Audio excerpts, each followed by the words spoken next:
Otak remaja ADHD lagi ngapain sih? Kenapa kayak ngebut tapi juga ngerem? Kalau kamu lihat remaja ADHD yang kadang super fokus kayak Avengers, tapi 5 menit kemudian hilang seperti Thanos nge-snap, tenang, bukan drama hormonal. Itu otaknya lagi renovasi besar-besaran, tapi masalahnya, tukang-tukangnya datangnya nggak barengan. Masa remaja adalah periode ketika otak mengalami renovasi besar-besaran. Sinaps yang tidak dipakai dipotong, jalur saraf penting diperkuat, dan jaringan otak melakukan reorganisasi total. Pada ADHD, seluruh proses ini tetap terjadi, tetapi temponya tidak sama antar bagian otak. Inilah akar mengapa remaja ADHD terlihat berubah drastis saat masuk SMP atau SMA. Bukan karena makin bandel, tapi karena otaknya sedang dirombak.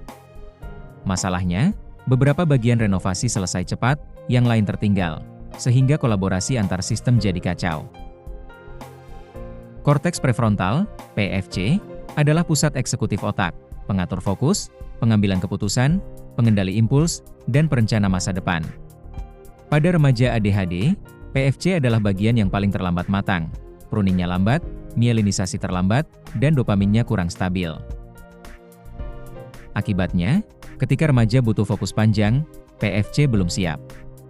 Mereka ingin konsentrasi, tapi otaknya belum punya rem yang kuat. Bukan karena tak mau fokus, PFC-nya literally sedang dalam proses instalasi update. Striatum adalah pusat reward. Pada remaja ADHD, bagian ini tumbuh lebih cepat daripada PFC. Ia hiperaktif, sangat sensitif terhadap hal-hal yang seru, instan, dan memuaskan cepat. Inilah alasan mengapa aktivitas membosankan terasa seperti disuruh menjelajahi Mars tanpa oksigen. Striatum yang terlalu semangat membuat remaja ADHD selalu mencari dopamin cepat. Mereka bukan malas, otaknya literally tidak memberi sinyal reward pada tugas yang tidak menarik. Makanya memilih hadiah kecil cepat daripada hadiah besar tapi nanti. Default mode network adalah jaringan otak yang aktif ketika melamun, berfantasi, memikirkan masa depan, atau mengulang pikiran. Pada remaja ADHD, DMN cenderung terlalu aktif bahkan ketika sedang mengerjakan tugas. Setiap kali ingin fokus, DMN menyela, ingat nggak tadi kamu salah ngomong? Atau, bagaimana kalau hidup kamu berubah jadi anime? Akibatnya, fokus bocor tiap beberapa detik, membuat hal simpel terasa sangat melelahkan. Dulu cerebellum dianggap cuma mengatur gerakan. Sekarang kita tahu ia penting dalam timing mental, akurasi kognitif, dan stabilitas performa. Pada ADHD, cerebellum tertinggal dalam aturasi sehingga performanya sangat fluktuatif. Inilah alasan fenomena, hari ini bisa, besok tidak. Remaja ADHD tidak konsisten bukan karena tidak mau, tetapi karena cerebellumnya belum stabil dalam memprediksi dan mengatur ritme kerja mental.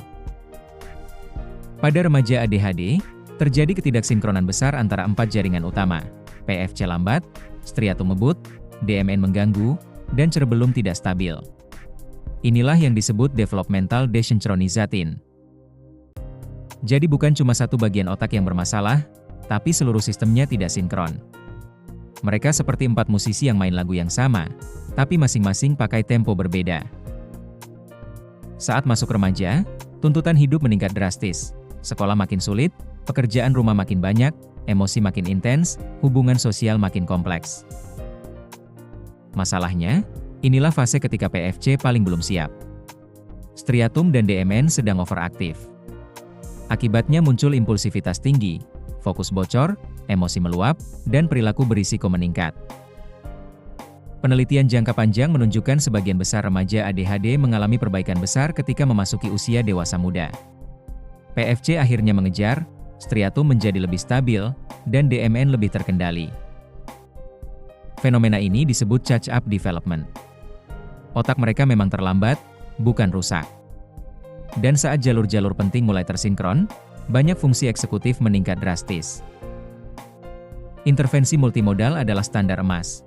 Obat ADHD menstabilkan dopamin di PFC, meningkatkan kontrol, dan membuat otak lebih siap belajar. CBT, coaching, dan pelatihan organisasi membantu membangun kebiasaan dan memperkuat jalur eksekutif.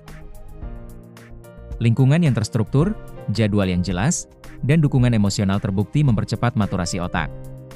Stres berkurang, DMN lebih tenang, dan PFC punya kesempatan mengejar. ADHD remaja bukan karakter buruk, bukan kemalasan, dan bukan ketidakmauan. Ini adalah ketidaksinkronan 4 sistem otak besar yang sedang berkembang dalam ritme berbeda. Dengan intervensi yang tepat, banyak remaja ADHD dapat mengejar ketertinggalan. Otak mereka plastis, adaptif, dan sangat mampu berkembang.